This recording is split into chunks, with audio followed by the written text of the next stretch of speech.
हे गप्पा रे, काय पण बोलणं झालं का? एक मिनिट पाऊस झाला.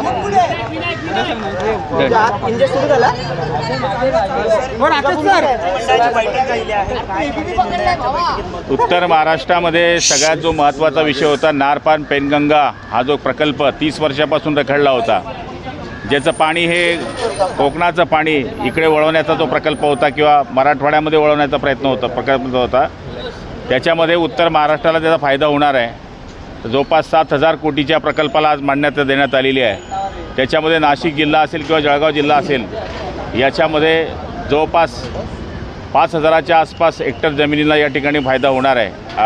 मला तरी असं वाटतं की 17,000 हेक्टर जमीन जळगाव जिल्ह्याकरता आणि 23,000 हेक्टर जमीन म्हणजे 50,000 हेक्टर जमिनीला याचा टोटल फायदा होणार आहे. आणि या प्रकल्पामुळे जी जमीन सुकी राहत होती त्यामुळे शेतकऱ्याला त्याचा निश्चितपणाने फायदा होऊन हे पाणी जे वाहून जाणार होतं ते 10 TMC पाणी हे उत्तर महाराष्ट्राच्या हिश्श्याला येणार आहे. त्याचबरोबर शेतकऱ्यांचं जे ज्वारीचं खरेदीचं मुदत होती त्यालासुद्धा 1 महिन्याची मुदतवाढ सरकारने या काळामध्ये दिलेली आहे.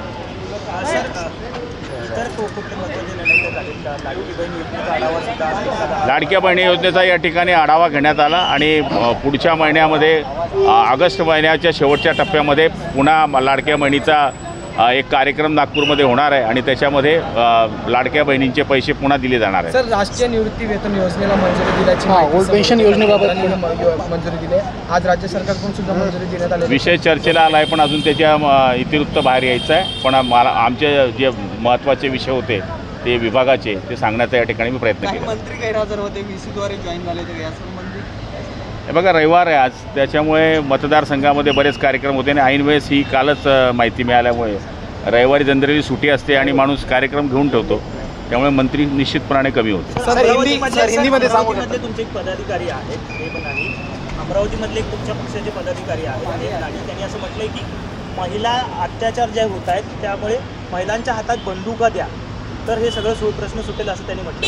हे बघा, त्यांचं ही भावना आहे आणि निश्चितपणाने या भावनेला कोणी असा दुजोरा देणार नाही, कारण की हे लोकशाहीचं आणि कायदा मानणारं राज्य आहे. पण शेवटी काही ज्या घटना घडत आहेत त्याच्याने साहजिक माणसाला या गोष्टीचा संताप येत असतो आणि सरकार याच्यावर लक्ष ठेवून आहे. त्याची चर्चा आज या ठिकाणी झाली आणि शाळेमध्ये काय असावं, शाळेमध्ये कशा पद्धतीचे नियम असावे, त्या ठिकाणी कशी सुरक्षितता महिलांची असावी याच्या बाबतीमध्ये सुद्धा चर्चा झालेली आहे आणि पुढच्या आठवड्यामध्ये त्याच्याबद्दल एक सविस्तर अशा पद्धतीचा कार्यक्रम आखला जाणार आहे जेणेकरून त्यामध्ये शाळेला निश्चित विद्यार्थिनींना सुरक्षितता मिळेल. मुलीवर अत्याचार करणारे 34 गुन्हेगार आरोपी मला तेवढा माहीत नाही आहे. त्यांनी जो प्रश्न विचारला तेवढंच मला माहिती आहे. पोलिसांवरती कोयता हल्ला होतो, मला त्याच्यातलं काहीच नाही. तुमच्या पक्षाचे एक हे आहेत झालं नेमनानी नेमनानी